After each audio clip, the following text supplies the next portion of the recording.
طيب on commence Inch'Allah Bismillah walhamdulillah wassalatu wassalamu ala rasulillah wa ala alihi wa sahbihi wa man walahu amma ba'd.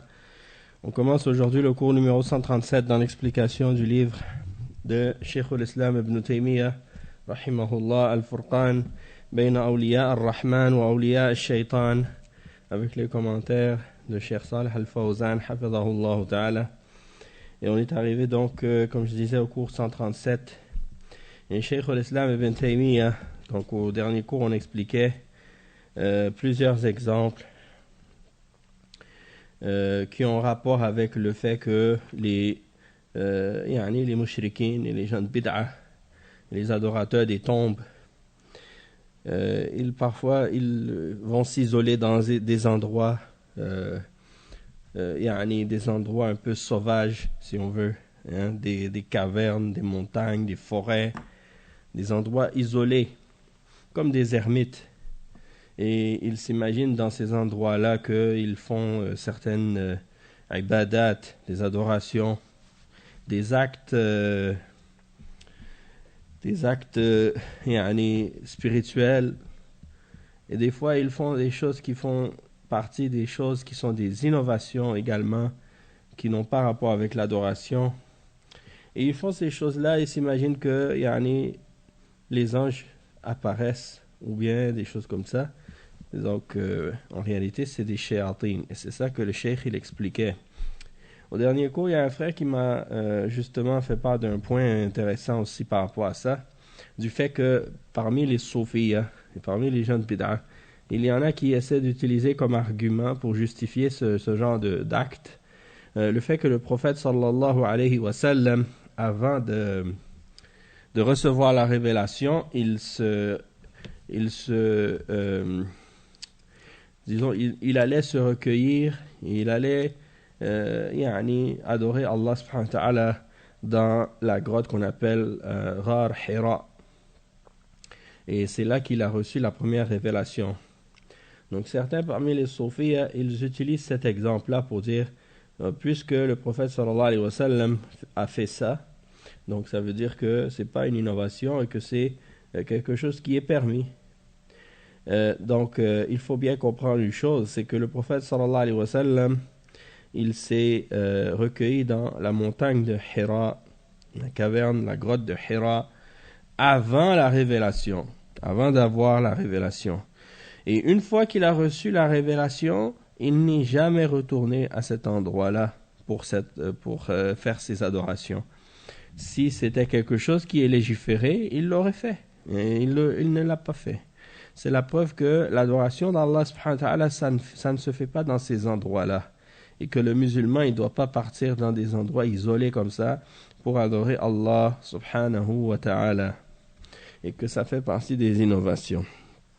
Le cheikh, il dit ensuite, donc cheikh al-Islam, il dit « Mithli magharati dam » التي بجبل قاسيون وجبل لبنان الذي بساحل الشام وجبل الفتح بأسوان بمصر وجبال بالروم وخراسان وجبال بالجزيرة وغير ذلك وجبل اللكام وجبل الأحيش وجبل سولان قرب أردبيل وجبل شهنك عند تبريز وجبل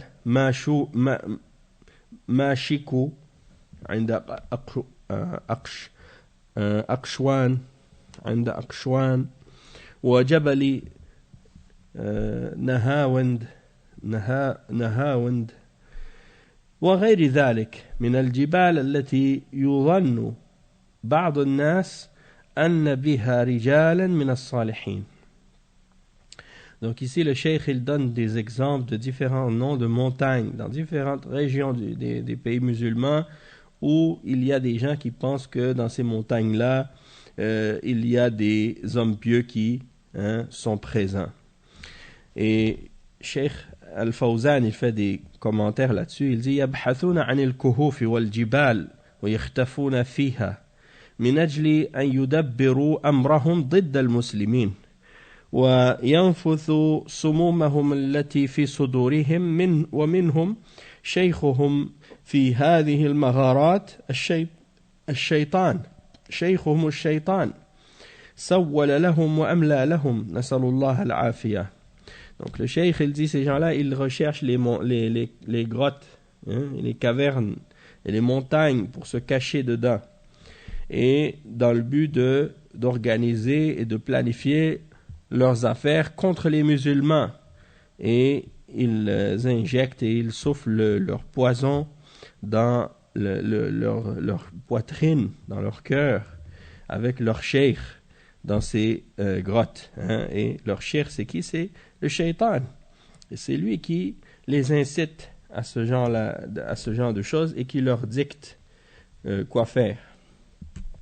Donc ça c'est un point. Puis le cheikh il dit ensuite, Cheikh Al-Fawzan hafizahullah, il dit وهذه المشكلة أنهم يظنون أن بها رجالا من الصالحين يعني من رجال الغيب الذين يسمونهم رجال الغيب وهم شياطين يمكن أن يتصوروا لهم ويأتوهم في صورة رجال ويجلسوا معهم ثم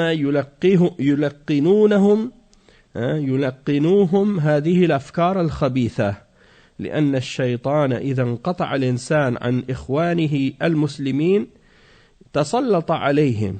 ولهذا حث النبي صلى الله عليه وسلم على الجماعة ونهى عن الانفراد. وقال إنما يأكل الذئب من الغنم القاسية وإن الشيطان ذئب الإنسان والمسلم يكون مع المسلمين يا أيها الذين آمنوا اتقوا الله وكونوا مع الصادقين.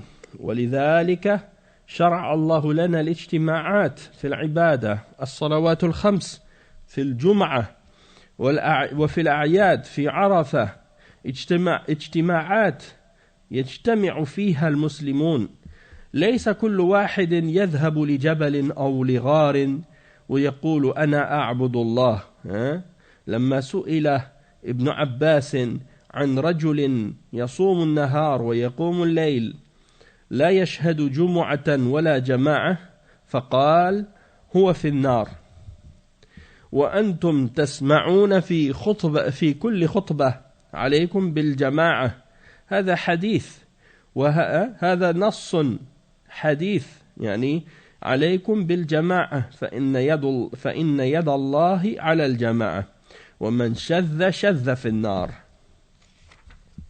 Donc le cheikh il explique que ça c'est le problème de ces gens-là, c'est qu'ils s'imaginent que dans ces montagnes et dans ces grottes il y a des hommes pieux. Et de quels hommes pieux ils parlent? Ce ne sont pas les hommes pieux yani parmi les adorateurs, les savants, les ulama, les gens qui sont sur la sunna. Non, il parle de ceux que les soufis désignent comme étant les hommes invisibles, Rijalul Ghaib. Il les appelle Rijalul Ghaib. En réalité, ce sont des diables, ce sont des shayatines. Et parfois, ils peuvent se manifester à eux, avec des formes humaines. Et ils s'assoient avec eux et ils leur transmettent leurs idées corrompues et sales.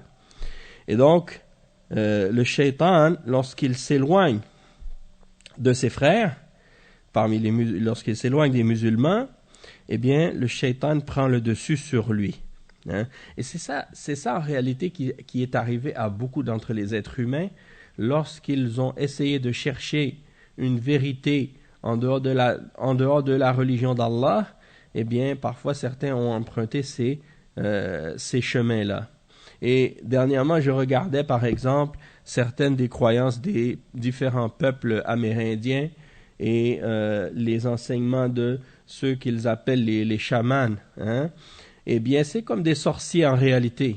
Et tu vois la croyance et la pratique de certains parmi les soufis et tu remarques qu'il y a des ressemblances entre leur pratique et la pratique de ces mushrikines parmi les croyances, comme on dit, animistes.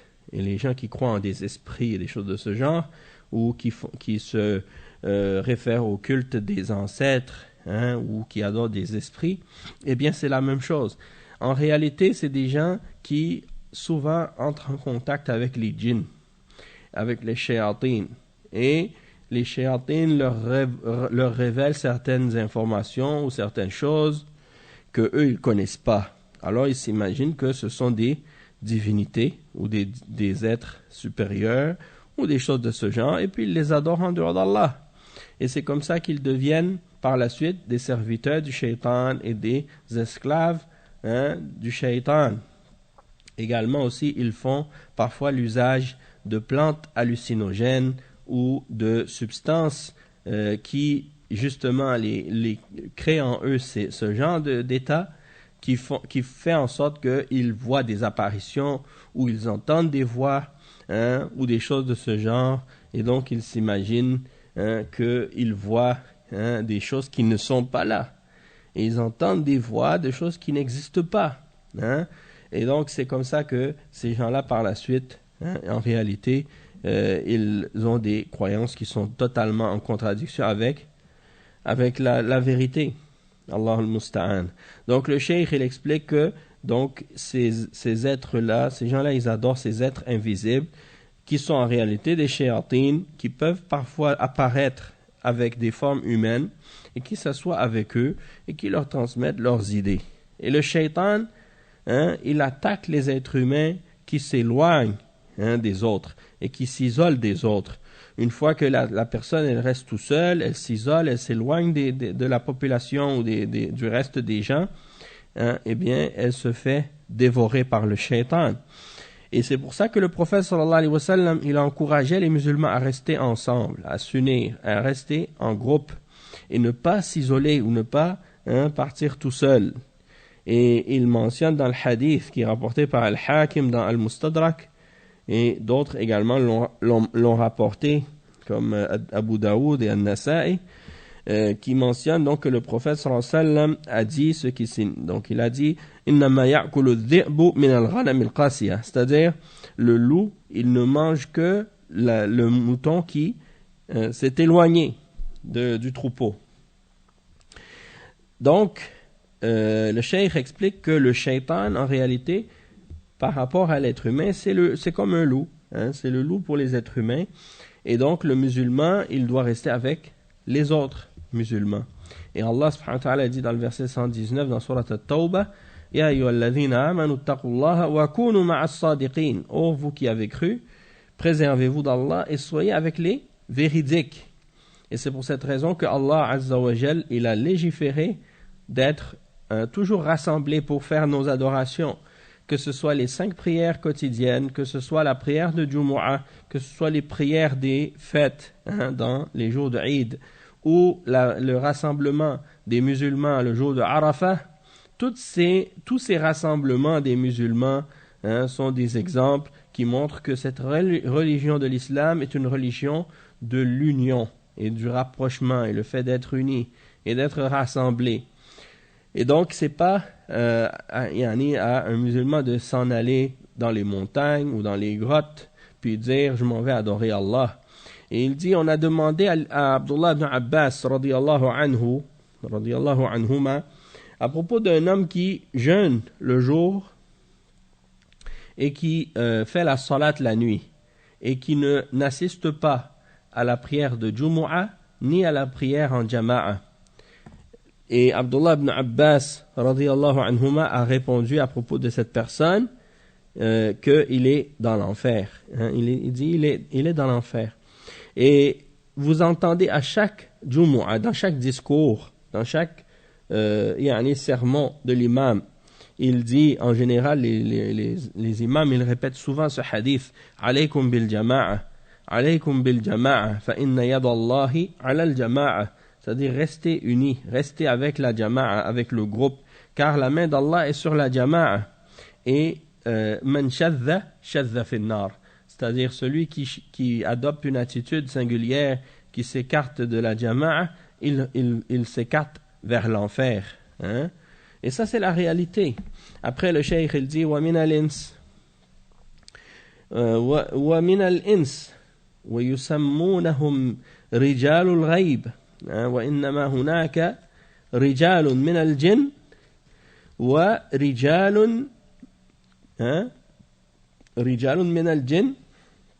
Il dit فإنما هناك رجال من الجن فالجن رجال كما أن الإنس رجال كما قال تعالى وأنه كان رجال من الإنس يعوذون برجال من الجن فزادوهم رهقا ومن هؤلاء من يظهر بصورة رجل شعراني وجلده يشبه جلد الماعز فيظن من لا يعرفه أنه إنسي وإنما هو جني.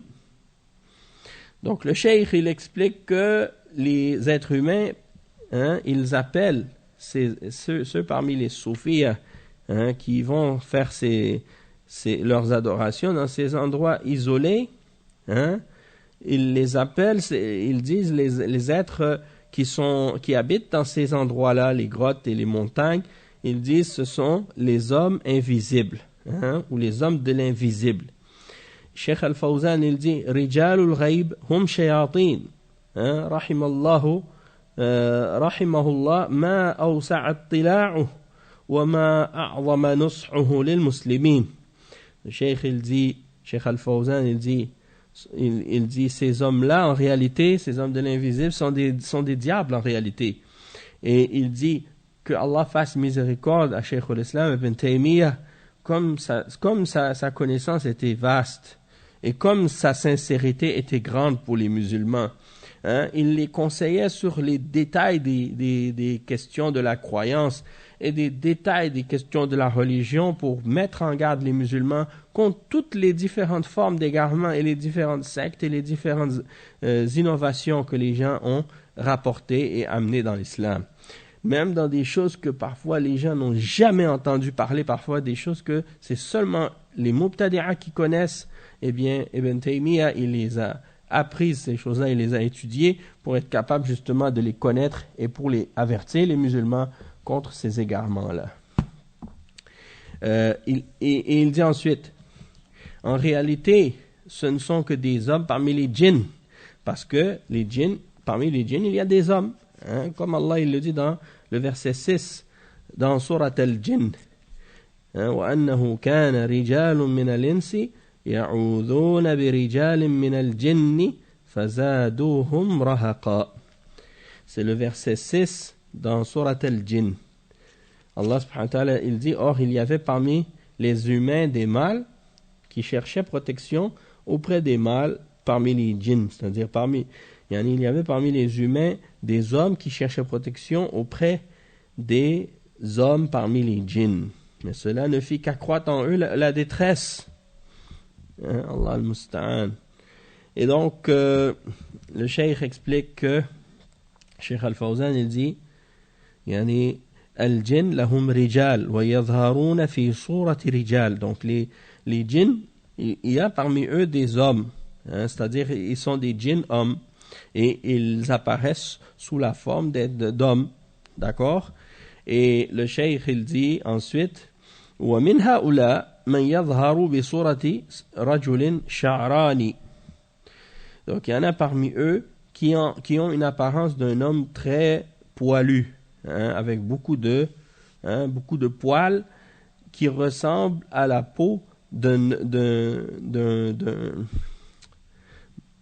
qui ressemble à la peau d'un bouc, un genre de bouc.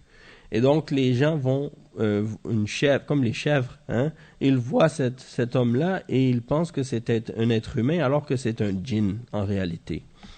Et le cheikh il dit wa shaytanul ins akhtaru ala al-muslimina min shaytan al-jinn. شيطان الإنس أخطر على المسلمين من شيطان الجن يقولون الشيطان الإنس والإنس والإنس لهم شياطين قال عز وجل شيطان الإنس والجن يوحي بعضهم شياطين الإنس والجن يوحي بعضهم إلى بعض زخرف القول غرورا فأخبر أن للإنسان أو أن للإنس شياطين وهم أخطر من شياطين الجن لأن الشيطان الجني إذا ذكرت الله فره أما شيطان الإنس إذا ذكرت الله مرة يعني ذكره 100 مرة وهو على ما هو عليه من الضلال ولا يذهب فهو أخطر على الإنسان منه الضال من الإنس أشد من شياطين الإنس الضالون من الإنس أشد من شياطين الجن هل الإنسي يكون في لون الماعز وفي صورة الماعز هذا شيطان donc le cheikh il dit le shaitan il y a des shayatines parmi les djinns et il y a des shayatines aussi parmi les humains et les shayatines les diables humains sont plus dangereux pour les musulmans que les shaitans parmi les djinns et les gens disent parfois que donc le shaitan il y a le shaitan homme ou humain et il y a le shaitan parmi les djinns et donc les êtres humains possèdent eux aussi des diables, des shayatines. Et c'est pour ça que Allah subhanahu wa ta'ala dit dans le verset 112 dans Surat Al-An'am qu'il y a des diables, des shayatines parmi les hommes et parmi les djinns qui s'inspirent les uns aux autres des paroles enjolivées pour tromper les gens. Donc il nous informe dans ce verset que les êtres humains eux aussi sont des shaytans. Parmi les êtres humains, il y en a qui sont eux aussi des shayatines et ils sont plus dangereux que les shayatines parmi les djinns. Parce que le shaytan parmi les djinns, si tu mentionnes Allah, il s'enfuit. Tandis que le shaytan parmi les êtres humains, si tu mentionnes Allah une fois, lui, il va le mentionner 100 fois. Et il va rester pareil, comme il était sur son égarement, il ne va pas s'en aller. Donc, il est plus dangereux pour les gens que le shaytan parmi les djinns. Et les êtres humains, donc parmi les égarés, qui sont parmi les êtres humains, sont donc plus dangereux que les diables parmi les djinns. Et il dit, est-ce que l'être humain, il va avoir la couleur de la chèvre, hein, ou du bouc, hein, ou la forme d'un bouc? Il dit, ça c'est clair que c'est un shaitan. Il dit ensuite, وَيُقَالُ, hein, donc ça c'est pour répondre à ceux qui croient qu'il y a des êtres invisibles. On en avait parlé, je pense, dans le volume 1, lorsqu'on avait fini dans le volume 1, on a parlé de ça, et j'avais mentionné même des citations et des exemples des différentes catégories de ces hommes invisibles en lesquels les soufiyas croient. Ensuite, le cheikh il dit وَيُقَالْ بِكُلِّ جَبَلٍ مِّنْ هَذِهِ الْجِبَالِ الْأَرْبَعُونَ الْأَبْدَالِ وهؤلاء الذين يظن أنهم الأبدال هم من جن هذه الجبال كما يعرف ذلك بطرق متعددة وهذا باب لا يتسع هذا الموضع لبسطه يعني وذكر ما نعرفه من ذلك وذكر ما نعرفه من ذلك فإنا قد رأينا وسمعنا من ذلك ما يطول وصفه في هذا المختصر الذي كتب لمن سأل أن نذكر له من الكلام على أولياء الله تعالى ما يعرف به جمل ذلك. Donc ici, le cheikh, il explique que, il dit qu'il y a certaines personnes qui disent que sur chacune de ces montagnes, il y a 40 parmi les hommes pieux, hein, parmi les abdal. Il les appelle des abdal parce qu'il les divise en une sorte de pyramide. Hein, et à chaque étage, il y en a un différent nombre. Et ils s'échangent, ils changent et ils montent. À chaque différente époque, hein, ils montent en grade, soi-disant, jusqu'à ce qu'ils atteignent le niveau supérieur qui est le qutb, hein, ou bien le rawth. On a parlé de ça, on a parlé du pôle, puis de toutes ces choses-là. Donc ici, le cheikh explique que les abdal, qui sont du nombre de 40, et il dit ce sont les gens que eux pensent être les habitants de ces montagnes-là, en réalité, ce sont des djinns. Ce sont des djinns. Et il dit, le cheikh, كما يعرف ذلك بطرق متعددة. Il dit ça, c'est connu de différentes façons. Cheikh Al-Fawzan, il dit, الأبدال ليسوا هؤلاء ورد فيهم أثر. الأبدال سموا أبدالا لأنهم يخلف بعضهم بعضا وهم رجال صالحون وقليلون في القرون إن صح فيهم الأثر وهم ليسوا هؤلاء الجن هؤلاء صالحون علماء. Donc il dit, en réalité, Cheikh Al-Fawzan, il explique qu'en réalité, ceux qui sont réellement les abdal, tels que c'est mentionné dans une narration quelconque, il dit, ce ne sont pas ceux que les soufiyas ont mentionnés comme étant les abdal. En réalité, les abdal, si la narration à leur sujet est authentique, ce sont des hommes pieux. Et on les appelle abdal, qui vient à la base de al-badal, badal qui veut dire le fait de changer. Hein? Et pourquoi donc on les appelle des abdal? C'est parce que ils se succèdent les uns les autres à chaque génération. Et c'est des hommes pieux et ils sont peu nombreux dans différents siècles ou dans différentes époques.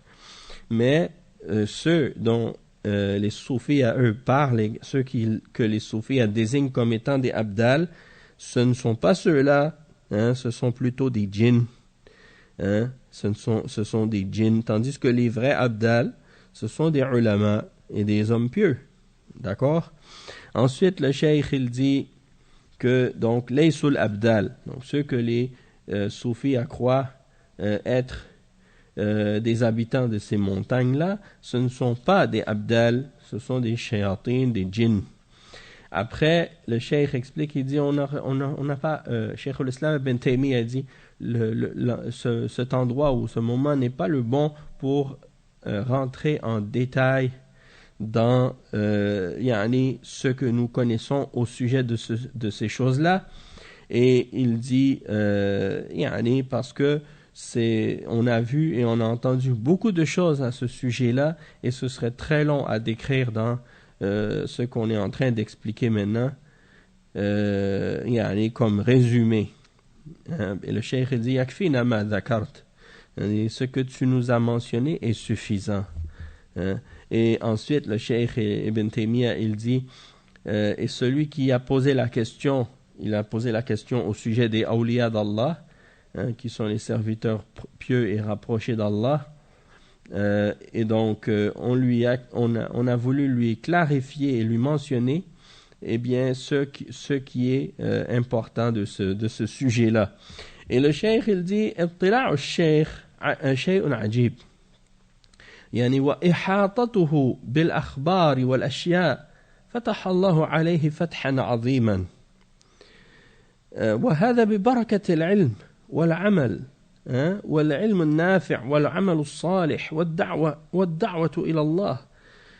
وهذا المؤلف كله جواب لمسألة واحدة سئل عن الفرق بين أولياء الرحمن وأولياء الشيطان، وما كتبه على أنه مؤلف كتبه على أنه جواب. Donc le cheikh il dit que on voit à quel point la connaissance du cheikh, l'tila', c'est-à-dire toutes les choses qu'il a comme culture, comme connaissance, comme lecture, c'est étonnant parce qu'il connaissait des choses, des informations et des connaissances sur différents sujets. Allah subhanahu wa ta'ala lui a donné beaucoup de connaissances et lui a ouvert beaucoup de sujets, et ça c'est à cause de la bénédiction du fait d'avoir la science et de le mettre en pratique, parce que la science bénéfique avec les bonnes œuvres et le fait d'inviter les gens à Allah, eh bien ça vient avec une bénédiction, d'accord? Et le cheikh il explique que ici on voit que cet ouvrage qui est écrit, c'est-à-dire Al-Furqan, eh bien c'est un ouvrage à la base qui est une réponse à une question que quelqu'un lui a posée, c'est-à-dire quelle est la différence entre Awliya ar-Rahman et Awliya al-Shaytan. Et il a écrit ce livre, en réalité, c'était pas dans le but de faire un livre, c'était dans le but de répondre à la question seulement. Hein? Mais c'est devenu un livre aujourd'hui. Donc ça, c'est pour montrer à quel point Cheikh al-Islam Ibn Taymiyyah était fort et approfondi dans sa science et dans sa connaissance de la religion.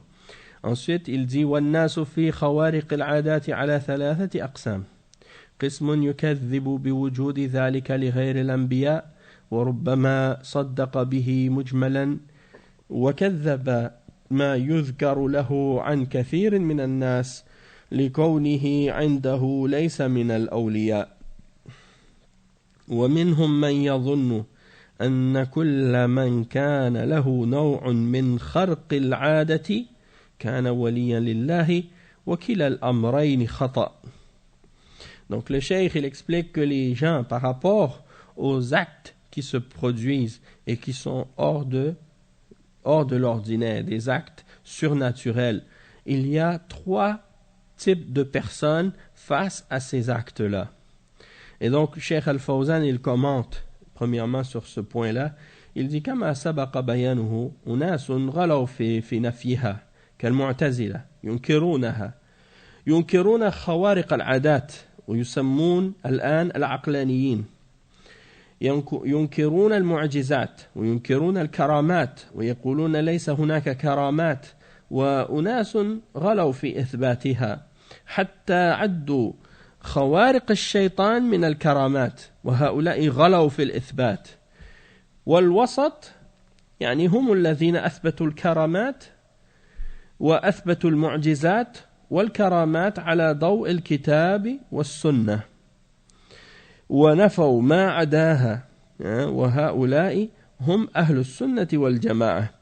Donc le cheikh il explique que, on l'a déjà expliqué ça, que il y a des gens qui ont exagéré. Donc il y a 2 extrêmes puis il y a le juste milieu. Premier extrême, c'est ceux qui ont exagéré dans la négation des prodiges et des miracles. Hein? Ils nient tout ça. Ça, c'est les Mu'tazila. Naam. Donc, les Mu'tazila, ils nient les miracles et les prodiges miraculeux. Et tout ce qui est hors de l'ordinaire ou surnaturel, ils le nient. Et ce sont ceux qu'on appelle, les Mu'tazila, on les appelle aujourd'hui Al-Aqlaniyoun, c'est-à-dire les rationalistes, ceux qui veulent essayer de rationaliser tout et wa alaykum assalam wa rahmatullahi wa barakatuh et qui prétendent que la raison est au-dessus de la révélation. Donc ces gens-là, ils nient les miracles, ils disent qu'il n'y a pas de miracle. Et ils nient également les prodiges miraculeux. Tout ce que les gens peuvent faire comme karamat, ils le nient. Tandis qu'il y a l'autre extrême, des gens qui affirment tout ce qui est surnaturel. Même si c'est des ruses du shaitan, même si c'est des formes de sorcellerie ou de charlatanisme, ou toutes sortes de choses de ce genre, eux, ils affirment tout ça comme étant des karamat et des prodiges miraculeux. Et ils pensent que ceux qui font ces choses-là sont automatiquement des awliya. Donc ça, c'est l'autre extrême. Puis il y a le juste milieu, des gens de la sunna, ahl sunnati wal jama'a, qui affirment les karamat et ils affirment de ces miracles et de ces karamat ce qui est confirmé et qui est en accord avec le Coran et la sunna, et tout ce qui contredit, eh bien ils le nient. Hein? Et ça c'est, comme on l'a dit, la position de ahl sunnati wal jama'a. Ensuite le cheikh il explique que donc la première catégorie, il dit ceux qui nient tout ce qui est surnaturel, il dit c'est al-aqlaniyun. Bal al-aqlaniyun ankaru hatta mu'jizat al-anbiya. والعقلانيون المعاصرون أنكروا حتى معجزات الأنبياء لكن المعتزلة الذين هم سلفهم أثبتوا معجزات الأنبياء وأنكروا كرامات الأولياء يقولون لأن لا تشتبه كرامات الولي بمعجزة النبي. Donc il dit que les rationalistes, ils rejettent même les miracles des prophètes. Et les rationalistes aujourd'hui, les contemporains, ils nient jusqu'aux miracles des prophètes, et les Mu'tazila, qui étaient leurs prédécesseurs, ils ont, eux, affirmé les miracles des prophètes, mais ils ont renié les prodiges miraculeux qui ont été faits par les hommes pieux. Et ils disent, pour pas qu'il y ait de comparaison ou de ressemblance entre les prodiges des hommes pieux et les miracles des prophètes.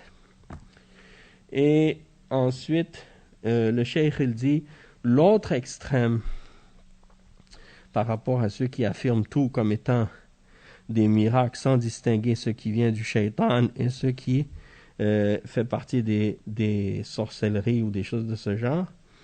Et il y en a beaucoup parmi ces gens-là qui sont parmi les soufis ou bien les ignorants. Il dit وَهَذَا الَّذِي غَلَى فِي الْإِثْبَاتِ لَا يُفَرِّقُ بَيْنَ الْكَرَامَةِ وَخَارِقِ الشَّيْطَانِ وَالَّذِي غَلَى فِي النَّفِي وَالَّذِي غَلَى فِي الْإِثْبَاتِ كِلَاهُمَا مُخْطِئ. Donc ça, c'est l'autre extrême, ceux qui ont exagéré dans l'affirmation de ces karamat jusqu'à faire entrer dedans les actes surnaturels qui viennent du shaitan. Et l'autre extrême de ceux qui ont nié tout ce qui fait partie des actes surnaturels, même les miracles des prophètes. Donc la vérité est entre ces deux extrêmes-là. Et le cheikh il dit, Cheikh Ibn Taymiyyah, ولهذا تجد أن هؤلاء يذكرون أن للمشركين وأهل الكتاب نصراء يعينونهم على قتال المسلمين وأنهم من أولياء الله وأولئك يكذبون أن يكون معهم من له خرق عادة. Donc il dit le cheikh que c'est pour cette raison-là que parmi ces gens-là il y en a qui mentionnent que les mushrikines et les gens du livre, parmi eux il y en a des victorieux ou des secoureurs qui les aident contre les musulmans et à combattre les musulmans, et que ce sont des awliya d'Allah eux aussi. Et il mentionne que il refuse il renie que ces gens-là puissent avoir avec eux des actes surnaturels.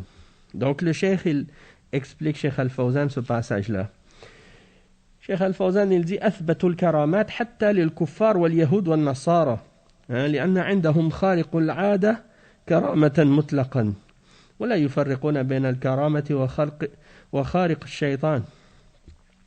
Donc le cheikh il dit qu'ils ont affirmé même des prodiges miraculeux même aux kuffars, aux juifs et aux chrétiens, et ils disent que ce sont des actes surnaturels qui sont des prodiges miraculeux de façon absolue et sans distinguer entre le prodige miraculeux et ce que le shaitan fait comme acte surnaturel qui est fait par le shaitan.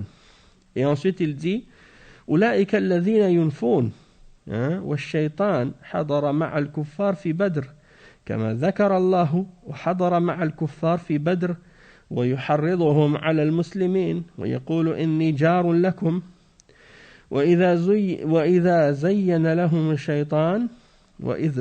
لهم الشيطان أعمالهم وقال لا غالب لكم اليوم من الناس وإني جار لكم فلما رأى الملائكة مع رسول الله صلى الله عليه وسلم وأصحابه هرب مدبرا وقال إني بريء منكم إني أرى ما لا ترون إني أخاف الله والله شديد العقاب وإذ زين لهم الشيطان أعمالهم وقال لا غالب لكم اليوم من الناس وإني جار لكم فلما تراءت الفئتان نكص على عقبيه وقال إني بريء منكم إني أرى ما لا ترون إني أخاف الله والله شديد العقاب فهو يحضر معهم ولكن إذا رأى قوة المسلمين ورأى ذكر الله وَرَأَى الْمَلَائِكَةَ انْهَزَمَ. Donc le cheikh il explique que ces gens-là ils nient, mais le shaitan il est présent avec les kuffars et il était présent lors de la bataille de Badr, comme Allah subhanahu wa ta'ala a mentionné que le shaitan était présent avec les kuffars lors de la bataille de Badr et il les incitait au combat contre les musulmans et il leur disait wa inni jarul lakum, je suis un voisin pour vous, c'est-à-dire je suis avec vous, et Allah subhanahu wa ta'ala il mentionne cet exemple-là dans justement Surat Al-Anfal, le verset 48,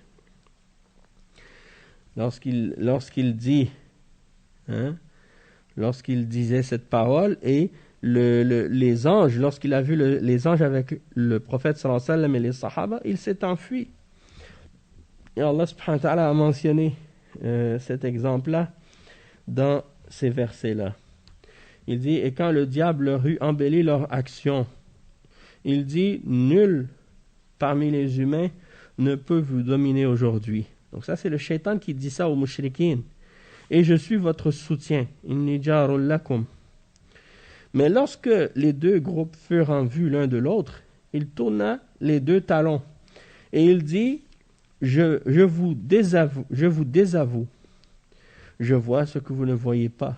Je crains Allah et Allah est dur en punition. Donc c'est pour dire que lorsqu'il a vu les anges, il a fui. Il les a abandonnés. Parce qu'il a vu la force des musulmans. Donc c'est pour dire que même les kuffars, les mushrikines, ils peuvent avoir un soutien, mais leur soutien, ça vient pas d'Allah, ça vient du shaitan. Mais le shaitan, il n'est pas un allié sérieux. Allah al-Musta'an.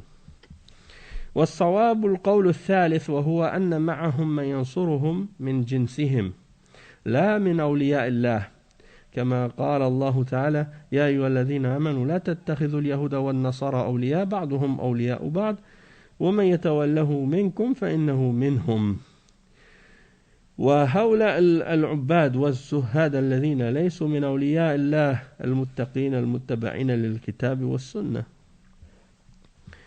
Donc le cheikh il dit que la position correcte c'est la troisième position, c'est qu'ils ont avec eux des gens qui les supportent de leur groupe, qui font partie de leur catégorie, mais ils ne sont pas des alliés d'Allah. Donc on va s'arrêter ici pour aujourd'hui, Inch'Allah on continuera la prochaine fois, prochain dars Inch'Allah la semaine prochaine. Subhanakallahumma wa bihamdik, ashhadu an la ilaha illa ant, astaghfiruka wa atubu ilayk, wa sallallahu wa sallam ala nabiyyina Muhammad wa ala alihi wa sahbihi ajma'in. Wassalamu alaykum wa rahmatullahi wa barakatuh.